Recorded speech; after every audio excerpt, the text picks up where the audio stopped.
ایک دفعہ کا ذکر ہے کہ پہاڑیوں کے درمیان واقع ایک چھوٹے سے خوبصورت گاؤں میں سیمی نام کا ایک چھوٹا لڑکا رہتا تھا۔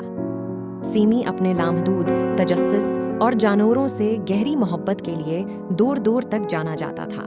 اس کے پاس ایک خاص تحفہ تھا، وہ جانوروں سے بات کر سکتا تھا اور وہ بھی اسے سمجھ سکتے تھے۔ ایک دھوپ والی صبح سیمی نے قریبی جنگل کو تلاش کرنے کا فیصلہ کیا۔ اسنیکس سے بھرے ایک بیگ، ایک پانی کی بوتل اور ایک نوٹ بک سے لیس ہو کر ان جانوروں کو کھینچنے کے لیے جن سے وہ مل سکتا ہے، وہ اپنی مہم جوئی پر روانہ ہوا۔ جنگل کے راستے پر چلتے ہوئے اسے اچانک جھاڑیوں میں ہلکی آواز سنائی دی۔ باہر ایک تیز خرگوش نکلا جس نے اپنا تعارف روزی کے طور پر کرایا۔ سیمی اور روزی جلد ہی دوست بن گئے۔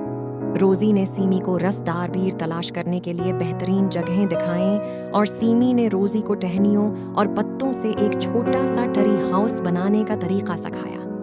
جب وہ اپنی مہم جوئی کو جاری رکھے ہوئے تھے، سیمی اور روزی کا سامنا ایک پرانے الو سے ہوا جس کا نام اولیور ایک درخت میں اونچا بیٹھا تھا۔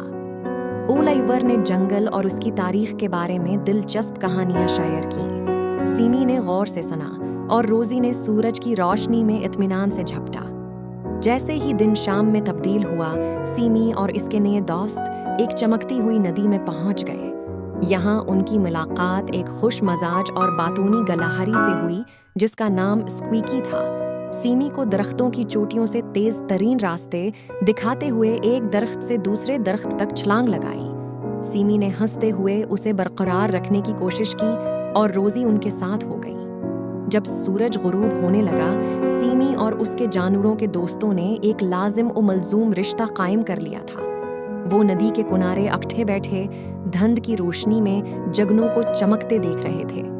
سیمی نے اپنا ناشتہ سب کے ساتھ شیئر کیا اور وہ سب باتیں کرتے اور ہنستے رہے۔ حالانکہ سیمی واحد شخص تھا جو انسانی الفاظ بول سکتا تھا۔